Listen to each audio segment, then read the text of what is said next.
U.S. officials are confident the Ukrainian plane, which crashed in Iran during the missile strikes, was mistakenly shot down. So here to expand on what we know now is Jamie Finch. He's former Director of Government, Public and Family Affairs for the NTSB. Great to have you here. Yeah, thank you. I want to start with this video. This is from the New York Times that purports to be the moment when a missile hit that airplane as it was.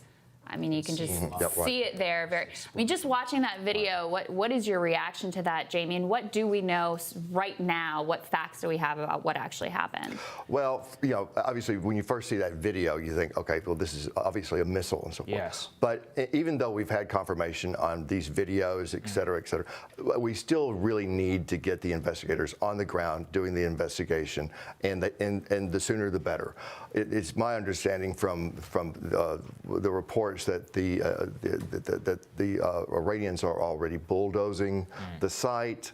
There's people that are coming in and raiding the site as far as picking it through. I mean, it's really, in these situations, it's the best of humanity, and we also see the worst of humanity. Yeah. I mean, so, Jamie, as a crash investigator yourself, what are the types? How do you confirm that something is shot down? What are the things that you're going to look for? Is it the crash pattern? Is it some of the pieces of the aircraft? Right. Just explain that to the audience. Yeah, that's exactly what we're going to be looking at. Well, the investigators will be looking at the crash pattern and how the debris is spread along the debris field.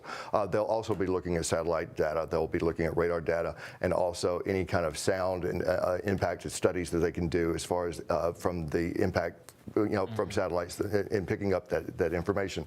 And so there's a lot of that they'll be doing with that. But also then on the ground, they'll be doing residue studies of the materials and also of the remains, any kind of impact studies or impact points within the fuselage and also within the bodies themselves that have been recovered. When you initially got the news of this crash, what were some of the questions that were raised in your mind? Because, look, I don't know anything, but as a layman watching this all unfold, first of all, the timing of it, right after these strikes on our bases, it was like, wow, was this really a coincidence?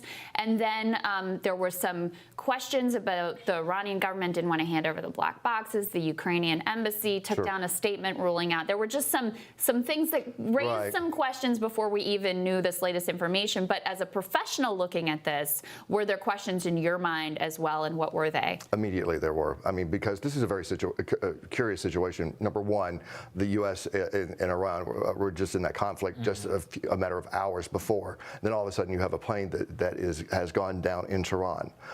Then you were seeing these videos of what it looked like a plane that was on fire and crashing into the ground. And on that piece, is that something that, because the experts I read said, even if you have an engine fire, you're not going to have a plane that's just in flames in the air like that. You're not. And from other crashes that we've investigated, Value Jet and other crashes, TW800, those planes that were in the air, they were in the air for substantial, much more time than this. I mean, this had just taken off, and then all of a sudden it's in a complete ball of fire.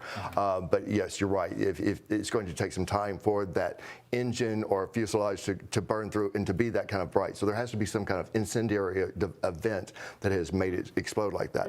But one of the other things that was a great concern to me and raised questions in my mind immediately was when they said the Iranians were coming out saying that it crashed because of a technical error. Well, how do you know that? I mean, how would anyone know that? Right. And that was very suspicious. And the NTSB takes like a year and a half before they announce something. I believe we have some images of the black box actually, and they were saying that the black box is actually not going to be turned over to either. So could you set the record straight on this? Who is the black box normally go to after a crash like this? The black boxes usually go to the investigative agency within the country. According to ICAO rules, the International Civil Aviation Organization, which is the aviation branch of the UN, according to that treaty, the country where the accident occurred is the lead country for the investigation. That country would be doing the black box study. If they do not have the technology available to them, then they would assign the box to another country for them to read it out. It doesn't go to the company. Sometimes it can, but in extreme circumstances. But in most most situations, it would be going to someone like the NTSB here in the U.S. or the Transportation Safety Board in Canada. Now, under these very unusual circumstances between the U.S. and Iran right at the moment, there's not a lot of the greatest of friends. Right. There's not a lot of incentive to really cooperate with us, and so it's going to be interesting to see.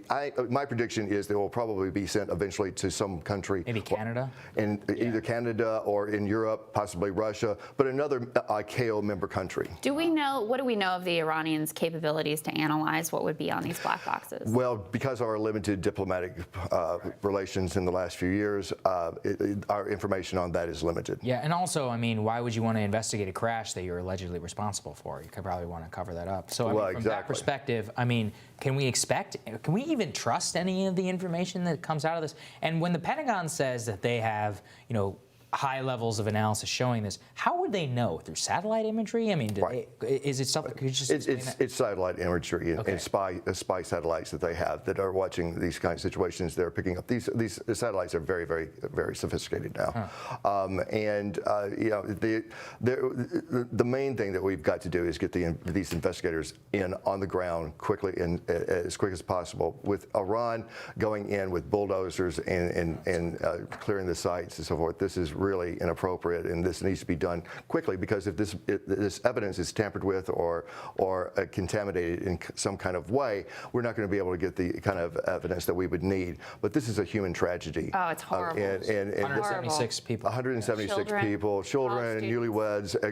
There's really a human tragedy here, and we owe it to those who have been lost and their loved ones and friends to do this correctly. And based on what we know publicly, do you see any other plausible explanation than anti-aircraft missile? Yeah, I mean, that's why we want to get in there and see. I mean, this is a lot of people have run with the speculation. Yeah. Oh, this thing was shot down. Well, let's get in there and let's get hard evidence and prove this. What else could be plausible? What else would you evaluate? It could be an incendiary device that was placed on the plane, a bomb. Terrorism, basically. Terrorism. It could have been a catastrophic engine failure if it was, but it would have to be a really interesting situation. Series of cascading events. Cascading events, and usually in these accidents, what we have found that it is a cascading of events. That the accident occurred long before there was a broken part, and then it cascades to that point where it actually crashes. But it could have been an uncontained engine failure where the engine blew apart and then pierced the wing, causing the plane to ignite and so forth. So those are all still possibilities, but we've got to get in there, get the evidence, and make sure that we do this correctly. Yeah. Got it. Jamie, thank you so much. Great to have you. Really Thank you. Coming up, Team Rising shares their thoughts on all things polling. That's next.